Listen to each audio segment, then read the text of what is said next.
இல்லாமல் அலைகிறேன் ஐயா. அலையும் என் உள்ளத்திற்கு நீ ஆறுதல் கூறும் நன்னாள் என்னாலோ வருகிறேன் அப்பா அன்றே. என்ன பாட்டி தனியா உட்காந்துட்டு நீ ஏன் தானா பேசிக்கிட்டு இருக்க? ஆம், பேசினேன், பாடினேன். பேசும் தமிழால் உலகிற்கெல்லாம் பெருந்தொண்டு செய்துவிட்டேன். என்ன சொல்கிறாய் பாட்டி? தமிழால் உலகிற்கு பெருந்தொண்டு செஞ்சிருக்கீனா? நீ ரொம்ப படிச்சிருக்கேன்னு சொல்லு. பாலும் தேனும் பாகும் பருப்பும் இவை நான்கையும் தந்து சங்கத்தமிழ் ஒன்றையும் வாங்கினேன் அப்பா. ஓ அப்படியா?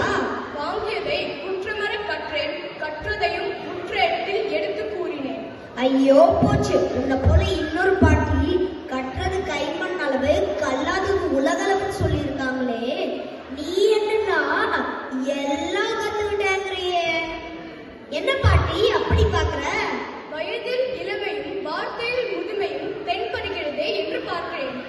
யாரப்பா நீ? என்ன கேக்குறியா?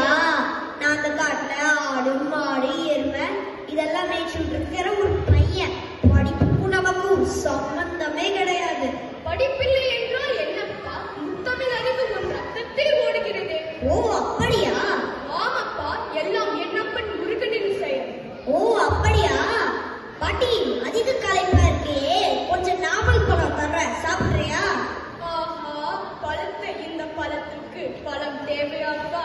இல்ல பாட்டி, நீ சாப்பிட்டுதான் பாரு, நாவிற்கு மிகவும் ருசியாக இருக்கும். என்னது ருசியா? என் நாவின் சுவையெல்லாம் என்றோ அடங்கிவிட்டதே அப்பா. பரவாயில்ல பாட்டி, களைப்பு தீரவாக கொஞ்சம் சாப்பிட்டுதான் பாரு. சரி கொடு, சுவையாக இருக்கிறதா என்று பார்க்கிறேன். அது சரி, உனக்கு சுத்த பழம் வேண்டுமா சுடாத பழம் வேண்டுமா? அது என்னப்பா, பழத்தில் கூட சுட்ட பழம் சுடாத பழம் இருக்குதே, உனக்கு தெரியாதா? எனக்கு எப்படிப்பா தெரியும்? சரி, சுடாத பழம் தான் கொடு. சுடாத பழம் வேணுமா? இதோ தர்றேன். அடடா, பழம் எல்லாம் உடைந்து ஒரே மண். என்ன பாட்டி பழம் சுடுதா? முருகா, பெரும் கருங்காலி கட்டைக்கு வளையாத கோடாரி இந்த இளம் வாழை கண்ணுக்கு வளைந்து விட்டதே. ஓ அப்படியா? மனம் என்னும் தோணி பற்றி மதி என்னும் கோலை ஊன்றி தமிழ் என்னும் சரக்கை ஏற்றி புலமை என்னும் கல்லில் ஓடினேன். அங்கே ஆணவம் என்று பாறை சாய்த்து விட்டது. அதனால் வந்த வினையப்பா வினை. ஓ ஆன